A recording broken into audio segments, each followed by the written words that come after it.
What happened to the rest of the smiling critters? Well, to figure this out, the first thing we have to look at is all of their cardboard cutout voice lines. And afterwards, we're going to be analyzing each member of the smiling critters one by one, all the way down to their personality, and speculate on how each of them could have possibly died, starting with Bubba Bubbaphant. Bubba Bubbaphant is the most intelligent smiling critter and acts as the brain of the gang. And this is even shown in the smiling critters intro, as he removed Crafty Corn's painting to show a complex math equation. And his identity as a genius is based off the real fact that elephants have extremely good memory. His voice lines are also the most tame out of all of them, if you exclude the screaming, of course. What's weird about Bubbaphant's voice lines specifically is that when he's screaming, he's also laughing at the same time. I'm Bubba Bubbaphant. Hey, I remember you. An elephant always remembers. Want to know what I remember about you?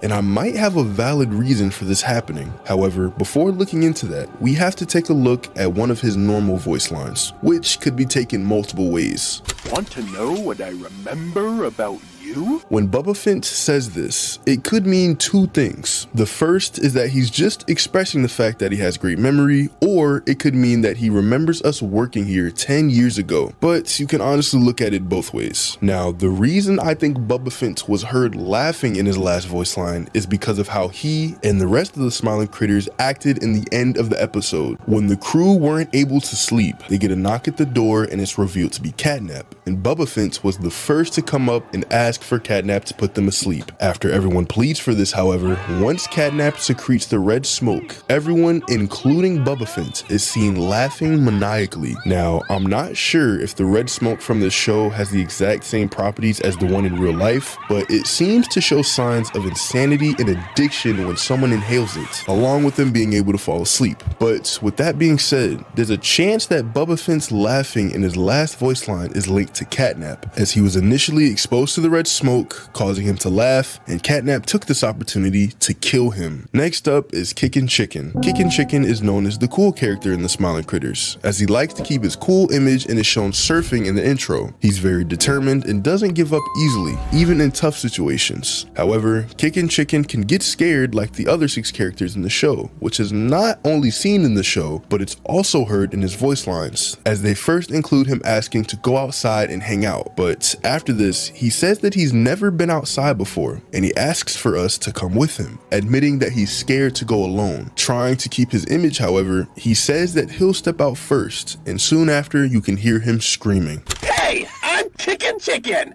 Want to go outside and hang out? It's looking pretty bad outside. I've never been outside before. Will you come with me? I'm scared. Here, follow me. I'll step out first. But what does all this mean? Surely he doesn't die because of the sun or something outside, so why is he killed right after trying to venture off outside? Well, if you look at Playcare as a whole, it seemed to be some type of controlled environment that tries its best to simulate the outside world, which is kind of disturbing when you think about it. Kickin' Chicken most likely knew of this and Playcare's nature and was curious about what the real world was actually like, but I don't think his fear was because of the outside world itself. During one of our interactions with Poppy, she lets us know that the prototype will kill us the second we try to escape, so we have to dispose of him first. Prototype knows we're coming by now. You try to escape, he'll kill you before you ever reach that front door. And Kickin' Chicken was likely aware of the fact that something would happen if he were to step foot outside of the building, and once he tried to leave, he's either killed off by Catnap or the prototype. Now we have Picky Piggy, a healthy eater who loves food and encourages her friends to eat a well-balanced diet, though she also harbors a secret fondness for cheeseburgers and PB&J sandwiches. Her voice lines include her expressing her love for food, but as you go on, she slowly starts to talk about meals that are made of the rest of the smiling critters. But even after this, she says that she's still hungry and offers a friendship with us right after. Hi there, I'm Picky Piggy. Let's eat. Roast beef, delicious. Grilled chicken, down the hatch. Seared elephant, yum. Slayed unicorn, Still hungry. Hey, what do you say you and I be friends? Now, knowing this, it's clear that Picky Piggy ate all of her friends and still needed to eat afterwards. But now we have two problems. Wouldn't that get in the way of how everyone else died? And how did she end up dying after she ate everyone? Well, this actually means that Picky Piggy had to have been the last to die, on top of the fact that you don't hear her screaming or being killed in any of her voice lines. So what I think happened is, after all the smiling critters were killed by either catnap, the prototype, or natural causes, Picky Piggy was the last one alive, excluding Dogday of course. And to keep living, she ate the bodies of every single one of her friends. And after this, she had no more food to eat, leading to her eventually starving to death. Next up is Hoppy Hopscotch, who's said to be the friend everyone needs to maintain their energy and enthusiasm. And her personality is also seen in the show for the smiling critters, as you can see her playing soccer on a rainbow in the intro. Kinda weird, but whatever. And while sometimes being loud or impatient, she's still willing to slow herself down to please her friends. Now, the impatient part of her personality is very much shown in her voice lines, as she's convinced that if she keeps trying, she'll be able to jump to the moon. So she tries multiple times, growing increasingly frustrated at the player. But in the last voice line, when Hopscotch tries one last time, she's heard screaming while saying the word jump, and the audio cuts out. And right before this, she said to not look at your feet, and none of that matters. I'm Hoppy Hopscotch. Wanna try hopping to the moon with me? On three with me. 1, 2, 3. Again. 1, 2, 3.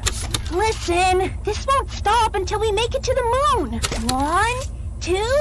No, don't look at your feet. None of that matters. Again. Jump. Now, I think this one is the most obvious. Hoppy Hopscotch is somehow deluded into thinking that she can jump to the moon, and when she tries one last time, she didn't look at where she was and ended up jumping off some high platform, falling to her death. Up next is Bobby Bearhug, who possesses warm and appreciative qualities, similar to how Huggy Wuggy was designed, and she cares deeply about her friends and everything around her, maybe a bit too much. However, Bobby can also be seen as naive, as she may care about someone who doesn't have her best interests at heart. And she's also shown to have a fear of being abandoned, as she asks the player if they're gonna leave her and that she's been lost a long time. Hi, I'm Bobby Bearhug. Wanna know how much I love you? I love you to the moon and back. I'm crazy about you. I'm lost without you. I've been lost a long time. Please, take me with you this time. You won't leave me, will you?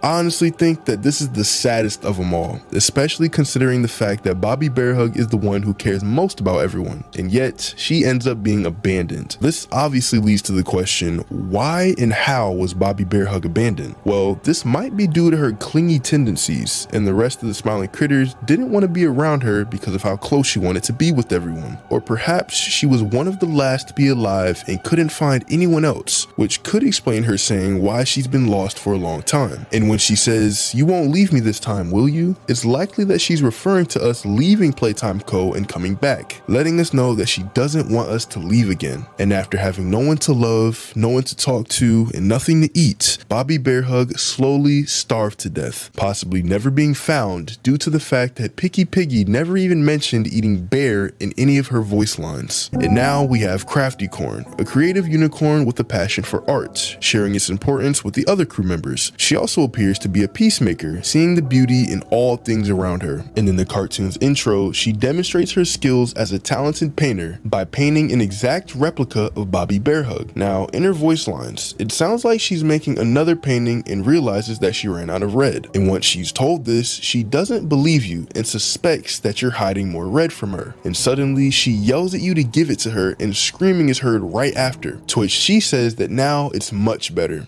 Hi, I'm Crafty Corn. Can you help me with my painting? Thanks! Now, can you give me some red? More red, please. Out?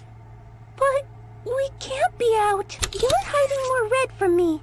I know you are. Give it here!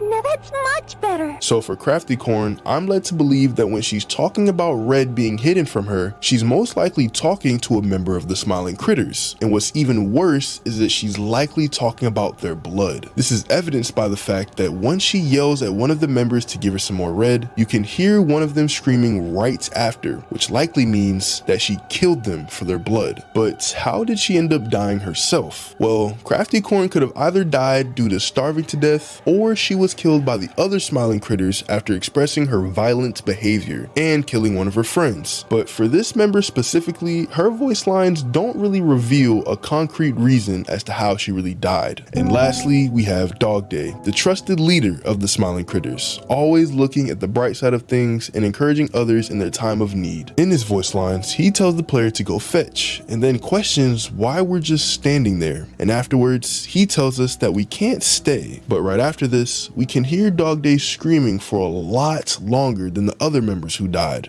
Dogday says, fetch! Go, go! As far as you can! Why are you just standing there? You can't be here. You can't stay.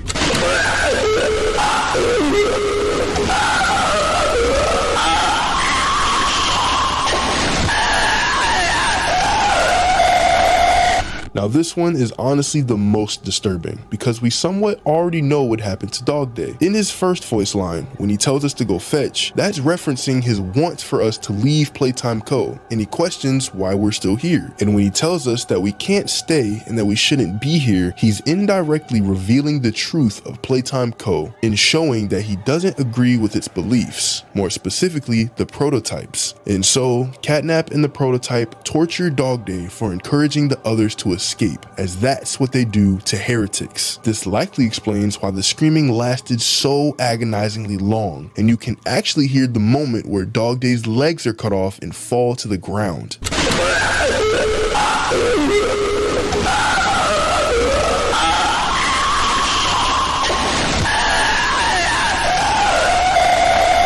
This makes Dogday's death all the more horrific, especially considering that everything he was saying in the cardboard cutout was pretty much the exact same thing he was telling us in person. But what do you guys think happened to the rest of the Smiling Critters? And will they potentially make an appearance in the upcoming chapter? Let me know down in the comments. Thanks for watching, subscribe, and click on this video right here.